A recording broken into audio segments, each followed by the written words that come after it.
ಅವರು ಹೈಪರ್ ಆಗಿ ಮಾತಾಡ್ತಾ ಇರ್ತಾರೆ ರಕ್ಷಿತಾ ಅವರು. ಸೊ ನೀವು ಚಿಕ್ಕವ್ರ ಹತ್ರ ನಾವು ಯಾಕೆ ಅಷ್ಟೊಂದು ಮಾತಾಡೋದು ಅಂತ ನೀವು ಮಾತನ್ನ ನಿಲ್ಲಿಸ್ತೀರಾ ಅಲ್ಲಿಗೇನೆ.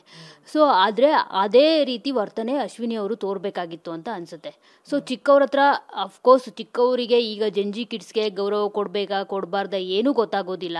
ಸೊ ಅವರು ಏನಾದರೂ ಜಾಸ್ತಿ ಮಾತಾಡ್ತಿದ್ದಾರೆ ಅಂತ ಅಂದಾಗ ನಮ್ಮ ಗೌರವವನ್ನು ಕಾಪಾಡ್ಕೊಳ್ಳೋದು ನಮ್ಮ ಬಳಿಯ ಕೈಯಲ್ಲೇ ಇರುತ್ತೆ. ಸೊ ಅದನ್ನು ಮಾಡಬೇಕಿತ್ತು ಅಂತ ಅನ್ಸುತ್ತೆ. ಆದರೆ ಅದೆಲ್ಲೋ ಒಂದು ರೀತಿ ತಮಾಷೆ ಹೋಗಿ ಅಮಾವಾಸ್ಯೆ ಆಯಿತು ಅಂತ ಅಂತಾರಲ್ಲ, ಸೇಮ್ ಆ್ಯಸ್ ಇಟ್ ಈಸ್ ಅದೇ ರೀತಿ ಅವರು ಒಂದೇ ದಿನಕ್ಕೆ ಗೆಜ್ಜೆ ಸೌಂಡ್ನ ಸುಮ್ಮನೆ ಮಾಡಬೇಕಾಗಿತ್ತು, ನಾವು ತಮಾಷೆಗೆ ಮಾಡಿದ್ದು ಅಂತ. ಆದರೆ ಅವರು ಅದನ್ನೇ ಹೇಳ್ಕೊಂಡು ಹೋದ್ರು. ಅದು ದೊಡ್ಡ ಅಂದರೆ ಲೈಕ್ ಅವರೇ ಬ್ಯಾಕ್ ಫೈರ್ ಆಯಿತು ಅವರಿಗೆ ಅಂತಲೇ ಹೇಳ್ಬೋದು. ಅದು ಹೇಗೆ ಅಂತ ಹೇಳಿದ್ರೆ, ನೀವು ಹೇಳ್ದಾಗೆ ಇಲ್ಲಿ ಚಿಕ್ಕವರು ಜೆನ್ಜಿ ಅದೆಲ್ಲ ಏನು ಬರಲ್ಲ. ನಮ್ಮ ಎದುರುಗಿಡರೋ ವ್ಯಕ್ತಿ ಇರ್ರೆಸ್ಪೆಕ್ಟಿವ್ ಆಫ್ ಅವರು ಚಿಕ್ಕವರ, ನಾನು ಹೇಳೋದು ಒಂದು ಮಗುವಿಗೂ ಕೂಡ ನಾವು ರೆಸ್ಪೆಕ್ಟ್ ಕೊಡಬೇಕಾಗತ್ತೆ. ಅದರದ್ದೇ ಆದ ಭಾವನೆ ಇರುತ್ತೆ, ಅದರದ್ದೇ ಆದ ಆಲೋಚನೆಗಳಿರುತ್ತೆ. ಅದು ಪ್ರಪಂಚವನ್ನು ನೋಡೋ ರೀತಿ ಬೇರೆ ಆಗಿರುತ್ತೆ. ನಾವು ಇಷ್ಟು ದಿನ ನೋಡಿರೋ ಪ್ರಪಂಚ, ನಾವು ಈಗ ನೋಡ್ತಿರೋ ಪ್ರಪಂಚ ಬೇರೆ ಆಗಿರುತ್ತೆ. ನಾನು ದೊಡ್ಡವನು, ನೀನು ಚಿಕ್ಕವಳು, ನನಗೆ ಏನು ಗೊತ್ತಿದೆ, ನಿನಗೇನು ಗೊತ್ತಿದೆ ಅಲ್ಲ. ಅದ್ರ ಜಾಗಕ್ಕೆ ಹೋಗಿ ಅದ್ರ ಕಣ್ಣಲ್ಲಿ ಅದ್ರ ದೃಷ್ಟಿಯಲ್ಲಿ ಪ್ರಪಂಚ ನೋಡಿ.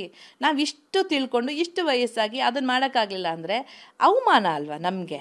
ಇಷ್ಟು ನಾನು ಎಕ್ಸ್ಪೀರಿಯನ್ಸ್ ಇದೆ, ನನಗೆ ಅಷ್ಟಿದೆ, ನನಗೆ ಇಷ್ಟಿದೆ ಅಂತ ಹೇಳ್ಕೊಂಡು ಒಬ್ಬ ಎದುರುಗಡೆ ವ್ಯಕ್ತಿನ ನೀನು ಅಳಿಯೋಕ್ಕಾಗಲಿಲ್ಲ, ಅವ್ರು ಹೇಗಿದ್ದಾರೆ ಅನ್ನೋದು ತಿಳ್ಕೊಳ್ಳಾಗಲಿಲ್ಲ ಅಂದರೆ ಅವಮಾನ ನಮಗೆ. ಅದು ನಾನು ಏನಕ್ಕೆ ಸುಮ್ಮನಾಗಿದ್ದು ಅಂದರೆ ಅವಳು ಚಿಕ್ಕವಳು ಅಥವಾ ನನ್ನ ಮರ್ಯಾದೆ ಹೋಗ್ಬಿಡುತ್ತೆ ಜಗಳ ಆಡಿದ್ರೆ, ನನಗೆ ಅದೇನೂ ತಲೆನಿರಲಿಲ್ಲ.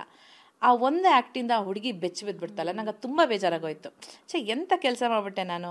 ಯಾಕಂದರೆ ನಂಗೆ ಅವಳು ಇಷ್ಟನೇ ಇದ್ಲು, ಮಾತಾಡೋ ರೀತಿ ಗೀತಿ. ಆಮೇಲೆ ನಾನು ಹೇಳಿದ್ನಲ್ಲ, ನಮ್ಮ ಕುಡ್ಲ ನಾನು ಯಾಕೆ ಅದನ್ನು ಬೇರೆ ಮಾಡಲಿ, ನನ್ನದೇ ಒಂದು ಇದು ಅದು ನಂಗೆ ಅದಿತ್ತು ಆಯಿತಾ. ಬಟ್ ಆ ಮೂಮೆಂಟಲ್ಲಿ ನನ್ನ ಹಸಿವು, ನನ್ನ ಫ್ರಸ್ಟ್ರೇಷನ್ನು, 12 ಜನಗಳ ಊಟ, ಅದು ನನಗೆ ಆ ಮೂಮೆಂಟ್ ಬಂತು. ಅದನ್ನು ಮತ್ತೆ ಅಶ್ವಿನಿ ಗೌಡ ಅವರು ಅವ್ರ ಉಪಯೋಗಕ್ಕೆ ತಿರುಗಿಸ್ಕೊಳಕ್ಕೆ ನೋಡಿದ್ರು. ಅಂದರೆ ನನ್ನ ಡಿಮೀನ್ ಮಾಡಿ, ಇವಳನ್ನೆಲ್ಲೋ ಕೆಳಗಡೆ ಮಾಡಿ. ನಾನು ಅದಕ್ಕೆ ಅದೇ ಪರಿಸ್ಥಿತಿನಲ್ಲಿ ಮಾತಾಡ್ತಿದ್ರೆ ಅದೇ ಮನಸ್ಥಿತಿಯಲ್ಲಿ ಇರ್ತೀವಿ. ಫಸ್ಟ್ ಅಲ್ಲಿಂದ ಹೊರಗಡೆ ಬರಬೇಕು. ಆವಾಗ ಆ ಹುಡುಗಿನೂ ಶಾಂತ ಆಗಿರ್ತಾಳೆ, ನಾನು ಶಾಂತವಾಗಿರ್ತೀನಿ, ನೀಟಾಗಿ ಕೂತ್ಕೊಂಡು ಮಾತಾಡ್ಬೋದು ಅಂತ. ಸೈಲೆಂಟ್ ಆಗಿಬಿಟ್ಟೆ, ನಾಟ್ ಬಿಕಾಸ್ ಆಫ್ ನಾನು ಯಾರಿಗೋ ಹೆದರ್ಬಿಟ್ಟೆ ಅಥವಾ ನನ್ನ ಮರ್ಯಾದೆ ಹೋಗ್ಬಿಡುತ್ತೆ ಅಥವಾ ನಾನು ಬೇರೆ ಯಾವುದೋ ರೀತಿನಲ್ಲಿ ಪ್ರಾಜೆಕ್ಟ್ ಆಗ್ತೀನಿ, ಇದೆಲ್ಲ ನನಗೆ ಮುಖ್ಯ ಅಲ್ಲ.